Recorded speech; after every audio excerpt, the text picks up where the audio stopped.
ดนตรีสร้างสรรค์ท่ามกลางมรดกท่ามกลางบรรดารายการแสดงสดและงานเทศกาลดนตรีที่เกิดขึ้นหลายในปัจจุบันแต่สิ่งที่สร้างความโดดเด่นให้แก่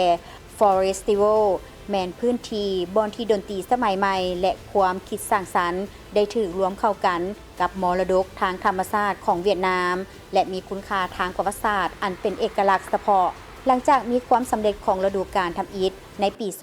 2025 Forestival 2026 ได้กลับคืนมา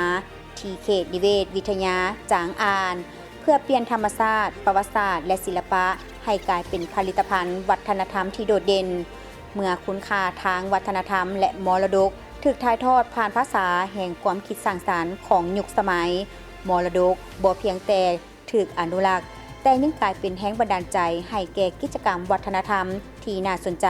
และมีพลังในการเผยแพร่อย่างกว้างขวางและเป็นข้างทำอิฐที่พื้นที่ใหม่ท่ามกลางธรรมชาติของเขตนิเวศจางอานบายดิงได้ถูกวางแผนสำหรับ Forestival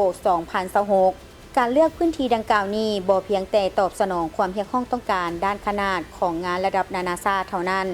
แต่ยังสร้างการประสานกันสูงสุดระหว่างคุณค่าศิลปะสมัยใหม่และพื้นที่มรดกธรรมชาติโลกแนใส่นำเสนอประสบการณ์ใหม่ให้แก่ผู้ชมตื่มอีก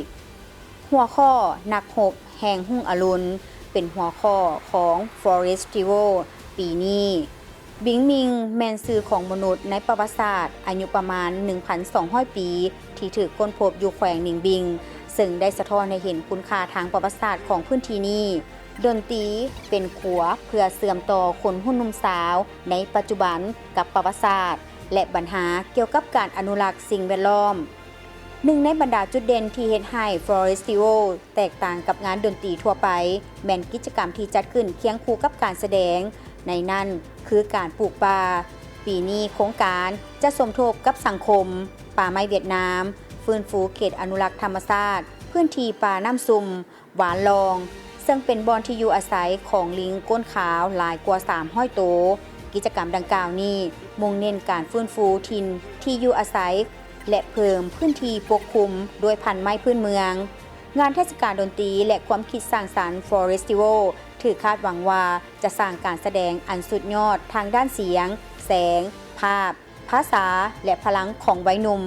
บรรดาเพลงจะถูกเสนอในรูปแบบใหม่ท่ามกลางพื้นที่ธรรมชาติอันเป็นมรดกเปิดประสบการณ์ทางด้านศิลปะที่ทันสมัยและเต็มไปด้วยเอกลักษณ์แห่งความม่วนซื่นและมีความหมาย